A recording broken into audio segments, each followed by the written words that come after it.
안녕하십니까. 오늘은 제4장 비환원론적 물리주의 인간이의 두 번째 시간입니다. 이 시간에는 머피의 비환원론적 물리주의에 대한 비판적 고찰 그리고 결론에 대해서 말씀드리겠습니다. 머피는 다른 물리적 창조 세계와 우리의 친족 관계를 인식함으로써 얻는 것이 잃는 것보다 더 많다고 말합니다. 그는 영혼이란 개념은 인간의 이성, 도덕성, 영성, 자유의지와 같은 탁월한 능력을 설명하기 위해서 도입되었으며 우리가 이 개념을 포기할 때에 그것은 높은 인간의 능력을 포기하는 것이 아니라 땅의 먼지로 만들어진 피조물이 그처럼 높이 고양되었다는 사실에 놀라도록 우리를 개방하는 것이라고 주장합니다. 그는 몸을 지닌 embodied된 피조물로서의 우리의 위치가 사회성, 높은 수준의 반성적 사고, 깊은 감정과 동기부여, 그리고 하나님과의 관계에 결코 모순되거나 장애가 되지 않는다고 강조합니다. 그러나 머피는 환원론적 물리주의는 경계합니다.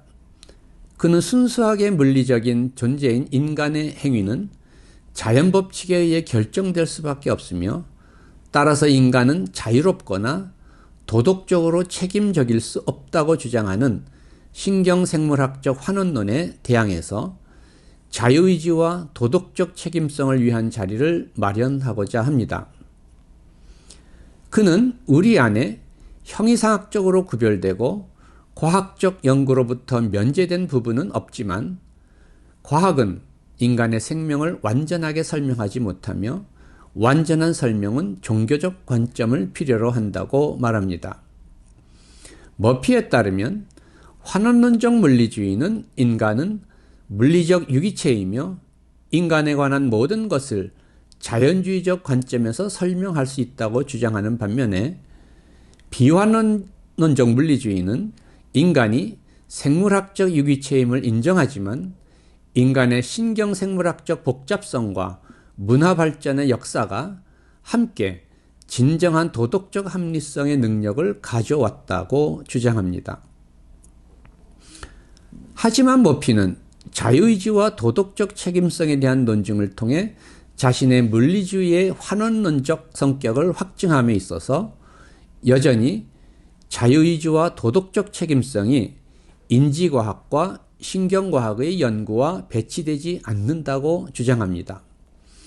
그는 인지신경과학적 접근이 자유의지에 대한 이해에 빛을 비추어주며 자유의지가 신경의 활동에도 불구하고 가능한 것이 아니라 신경의 복잡성 때문에 가능한 것임을 강조합니다.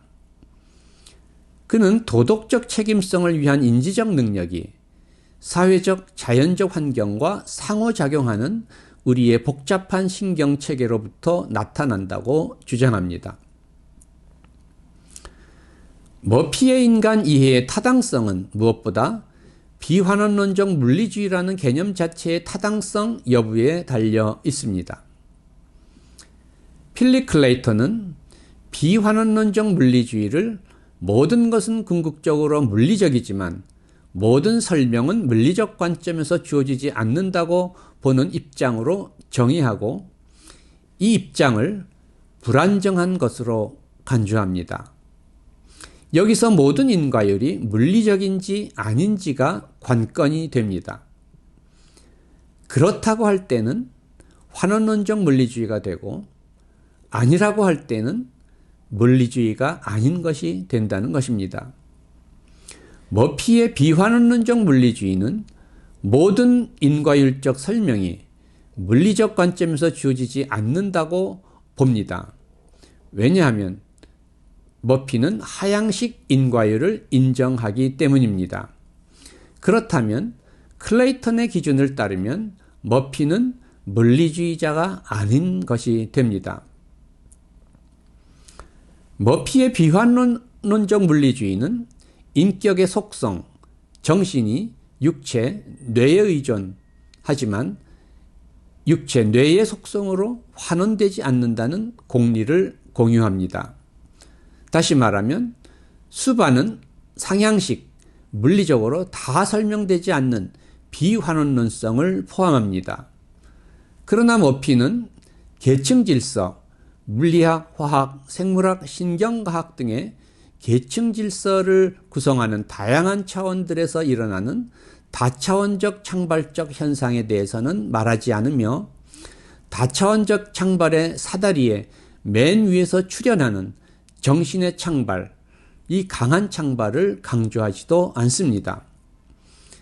머피는 정신의 하향식 인과성을 인정하면서도 단지 새로운 속성이 아닌 새로운 실제로서의 정신의 강한 창발을 분명히 언급하지는 않습니다. 그 대신에 그는 물리, 화학, 생물, 사회, 자연, 하나님이 상호적인 관계 안에서 총체적으로 작용함으로써 자기 초월적인 창발적 현상으로서의 인격적 속성이 생겨난다라고 말합니다.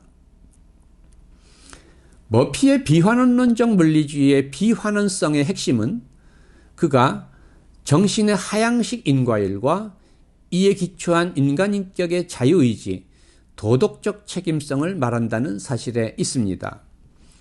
즉, 더 높은 차원, 정신적 속성은 더 낮은 차원, 육체적 속성에 의존, 수반함에도 불구하고 다시금 그 낮은 차원과 다른 존재의 인과적 영향력을 발휘할 수 있습니다. 여기서 상향식, 물리적 인과율과 하향식, 정신적 인과율, 생물학적 결정론과 자유의지 또는 도덕적 책임성은 어떻게 조화될 수 있겠습니까? 머피는 정신적 차원에 대한 기술은 신경 차원의 인과적 결정론과 양립 가능하며 자유의지는 뇌 안에서 일어나는 다양한 정보 처리 과정의 층들의 상호작용으로부터 생겨난다라고 설명합니다. 이와 같은 머피의 비환원론적 물리주의는 물리주의자와 이원론자 양쪽으로부터 공격을 받습니다.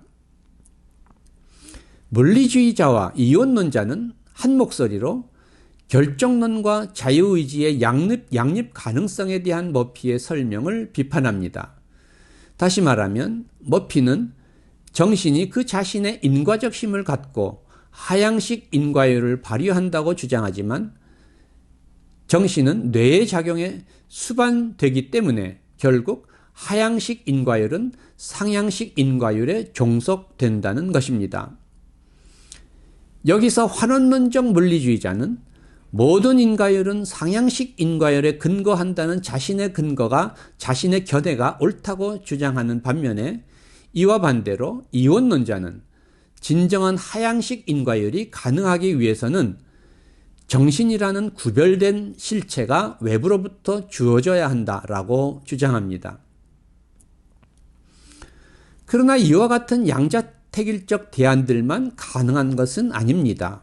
왜냐하면 육체, 뇌에 의존하지만 상향식 영향으로 환원되지 않는 정신의 고유한 실제와 다른 존재와 육체에 대한 인과적 영향력이 바로 육체적 하부 구조의 전체성으로부터 창발된다는 것이 창발론, 특히 강한 창발론의 핵심이기 때문입니다. 클레이톤의 정의에 따르면 창발론은 우주적 진화가 반복적으로 예측 불가능하고 환원 불가능한 새로운 출현을 포함한다라고 하는 이론입니다.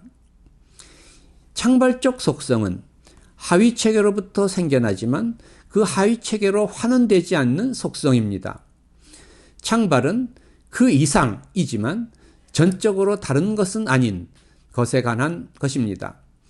특히 클레이턴은 강한 창발 개념을 통해 정신의 고유한 실제와 인과적 힘을 강조합니다. 그의 강한 창발론에 따르면 더 높은 차원의 창발적 실제 전체가 더 낮은 차원의 실제 부분들에 대하여 갖는 하향식 인과율에는 전체의 통제적 영향 이상의 그 무엇이 있습니다. 머피의 문제는 적어도 신경생물학적 차원에서의 뇌와 정신의 관계에 대한 그의 설명의 모호성에 있다고 할 수 있습니다. 한편으로 머피는 낮은 차원의 부분들에 의해 구성된 새로운 존재가 견고한 상호 연관성과 안정성 그리고 새로운 인과적 능력을 갖는다면 그 새로운 존재는 참으로 실제하는 존재라고 할 수 있으며, 따라서 가장 낮은 차원의 원자의 존재론적 우선성을 전제하는 환원론적 물리주의는 성립되지 않는다고 주장합니다. 그러나 다른 한편 그는 뇌와 구별되는 정신의 존재론적 창발 개념을 분명히 말하지 않습니다. 그는 단지 작은 미묘한 신경생물학적 차이점들이 연합하여 커다란 차이점, 즉 다른 생물이나 고등동물들과 구별되는 인간의 인격적 속성을 만들어낸다라고만 말합니다. 그가 비환원론적 물리주의의 정당성을 논증하기 위해 예로 든 시계와 종이 비행기는 참으로 실제하는 새로운 실제인 정신, 즉 영혼을 설명하기에 충분해 보이지 않습니다. 왜냐하면 그것들은 부수현상이나 약한 창발의 사례는 될 수 있어도 자유의지와 도덕적 책임성 안에서 타자와 하나님과 인격적 관계를 맺는 인간 정신, 영혼으로서의 강한 창발의 사례는 될 수 없기 때문입니다. 신경생물학적 차원에서의 뇌와 정신의 관계에 대해서 말하자면 머피의 견해는 창발적 구조와 그 속성이 물리적 세계에 하향적 영향을 미친다는 것을 인정하지만 창발된 전체를 인과적 활동을 일으키는 능동적 주체가 아닌 통제적 요소로 간주하는 약한 창발론을 대변하는 것처럼 보입니다. 그러나 머피는 인간 인격을 단지 신경생물학적 차원만이 아니라 사회적, 자연적 차원 그리고 하나님과의 관계 안에서 이해합니다. 그는 이러한 다차원적 관계 안에 있는 인간 인격이 환원론적 물리주의를 넘어 자유의지를 가지고 자신의 육체와의 관계에서 하향식 영향력을 발휘하고 그리고 타자와의 관계에서 도덕적으로 책임 있는 행동을 할 수 있다고 주장합니다. 이러한 의미에서 비환원론적 물리주의에 대한 머피의 논증은 일면 정당성을 갖는 것처럼 보입니다. 그러나 머피는 이러한 다차원적인 관계 안에 있는 인간 인격이 다른 동물들과 구별되는 자유의지와 도덕적 책임성을 가지고 있다고 말하면서도 인간만이 하나님과의 인격적 관계를 위한 하나님의 형상으로서의 정신 또는 영혼을 가지고 있다고는 말하지 않습니다. 이제 결론을 말씀드립니다. 먼저 하나님과의 인격적 관계를 위한 인격적 자아로서의 영혼 또는 정신에 대해서 말씀드리겠습니다. 전통적으로 인간의 영혼은 하나님과 관계를 맺는 자리로 이해되어져 왔습니다. 그러나 머피에게 있어서 영혼에게 돌려졌던 모든 기능을 우리의 몸이 수행하며 따라서 하나님은 우리의 몸, 특히 우리의 신경체계와 관계를 맺으십니다. 머피에 따르면 하나님은 우주를 넘어 계실 뿐만 아니라 물리적 세계를 포함하는 세계의 만물 안에 내재하시면서 만물의 존재를 유지시키고 그것들의 과정을 인도하십니다. 하나님은 의식을 출현시키는 우리의 신경체계와 그리고 다른 육체적 과정 안에서 행동하십니다.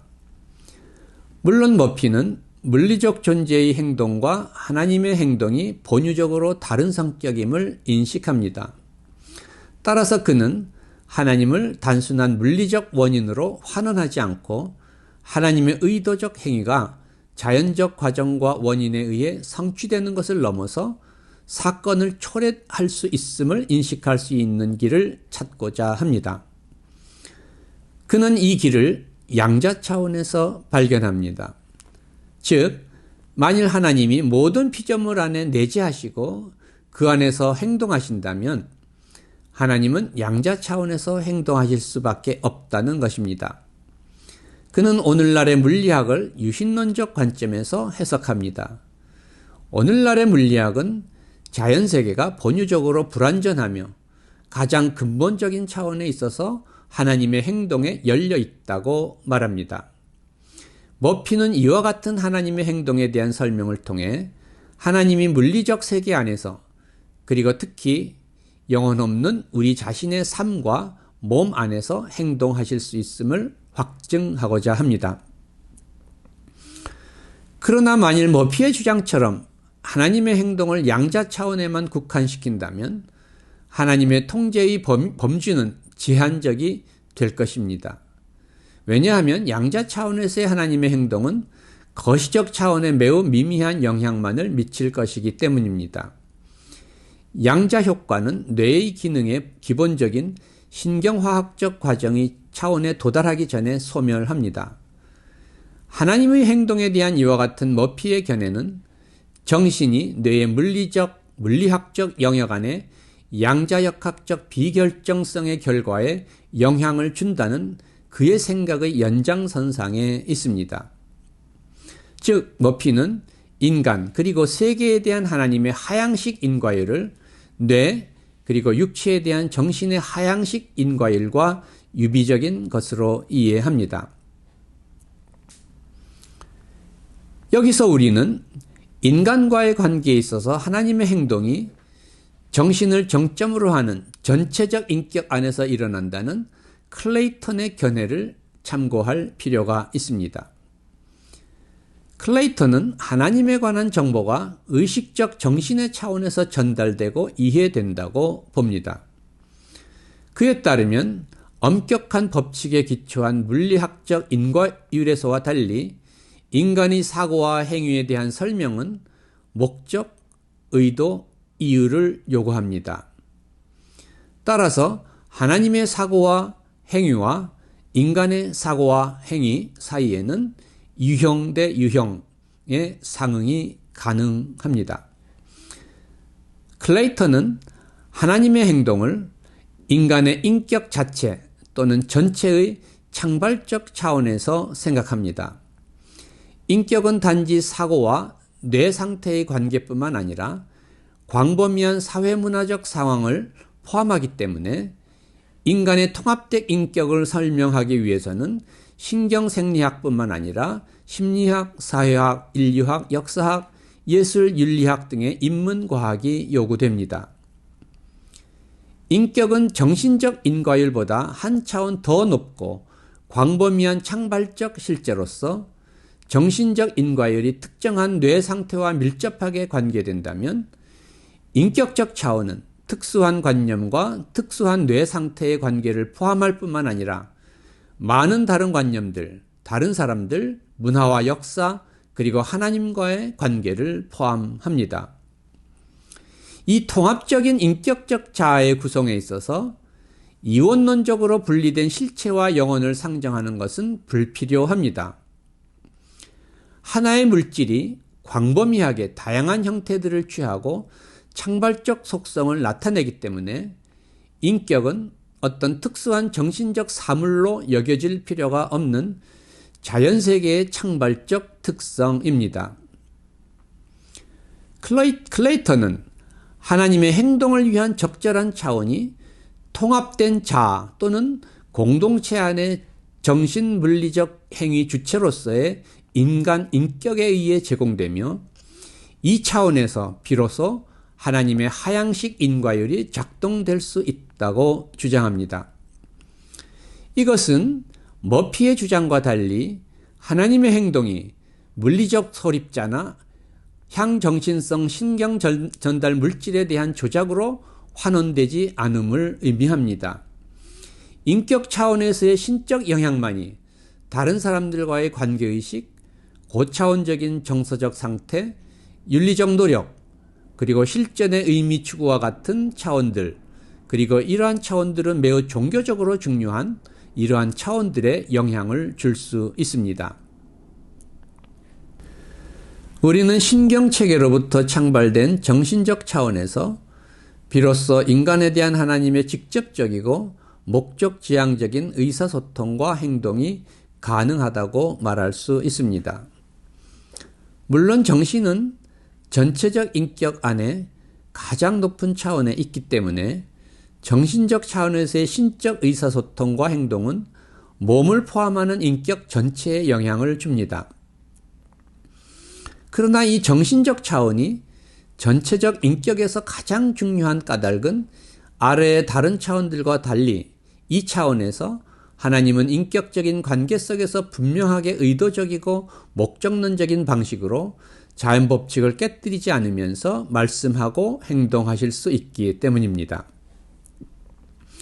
다차원적인 창발적 차원들, 그리고 정신은 이 차원들의 정점에 존재합니다.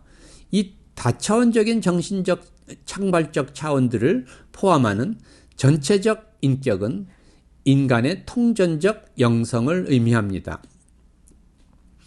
물론 물리적 양자 차원에서의 하나님의 행동 가능성을 부인할 필요는 없습니다.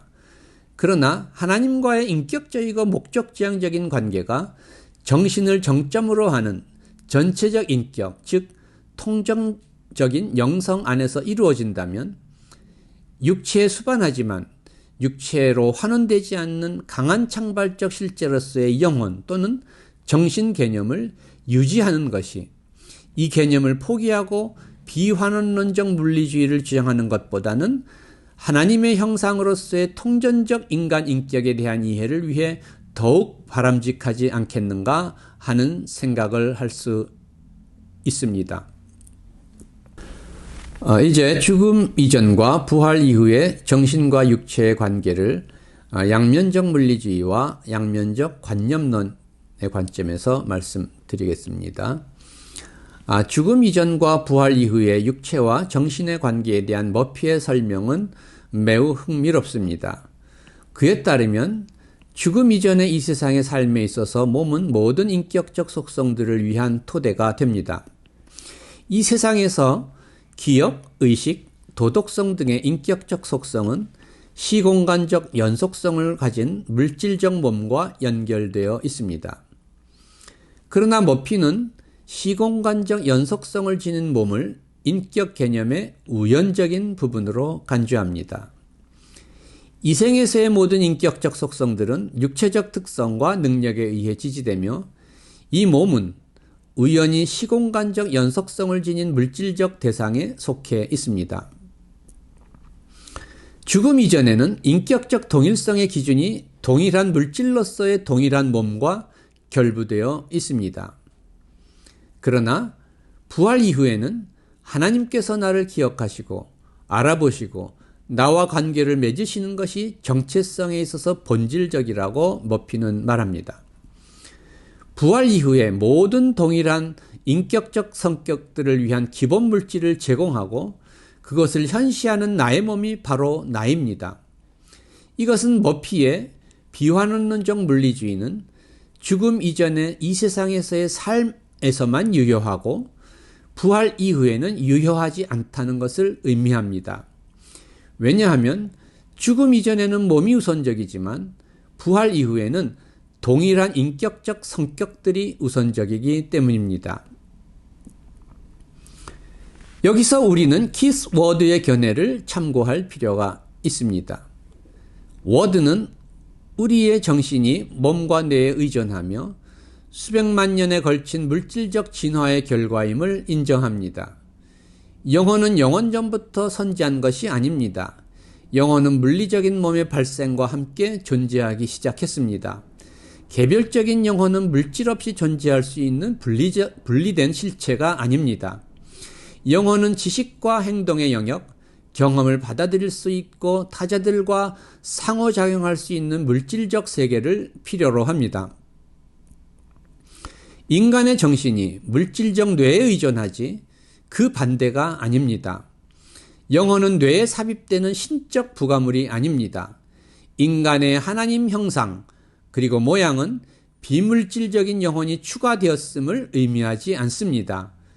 부활 이후의 실제도 단지 비물질적인 영혼이 아닌 몸을 가진 영혼의 실제를 의미합니다. 그러나 워드는 이러한 사실들이 반이원론적 결론을 정당화하는 것은 아니라고 주장합니다. 그에 따르면 부활의 몸은 지금의 물질적 몸과는 다릅니다. 이 둘 사이에 시공간적 연속성은 없습니다. 부활의 실존에서 중요한 것은 육체적 속성이 아니라 기억, 성격, 욕망, 느낌, 목적과 같은 정신적 속성입니다.